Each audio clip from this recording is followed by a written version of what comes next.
Welcome to Luca and Miguel. Enjoy the video. In this video, I will explain how to make an oxygen pump for a fish tank. Oxygen is absolutely essential for the health of your aquatic pets and the beneficial bacteria in your tank. A well-oxygenated environment prevents stagnant water and supports a thriving ecosystem. You can easily construct a functional air pump using readily available materials, saving you money and providing a reliable solution for your aquarium's needs. Let's dive into the simple steps. To begin your project, you will need a few key components. First, acquire a small, low-voltage air pump, or even a tiny submersible water pump can be adapted.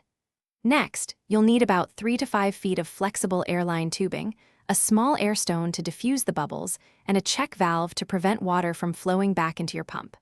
Finally, ensure you have a suitable power source, like a 5-volt USB adapter. Assembling your oxygen pump is straightforward. First, firmly connect one end of your airline tubing to the air outlet of your pump. Then, attach the air stone to the opposite end of the tubing. It is very important to insert a check valve into the airline tubing, typically about 6 inches from the pump, to prevent any water from siphoning back. Finally, place the air stone at the bottom of your fish tank. Once assembled, plug in your pump and observe the air stone. You should see a steady stream of small bubbles rising to the surface, indicating proper oxygenation. For optimal performance, ensure the bubbles are fine and consistent.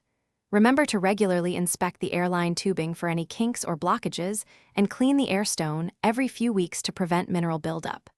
Replacing worn parts will ensure your DIY pump continues to function efficiently. Thanks for watching and please subscribe. It's the best investment you'll ever make.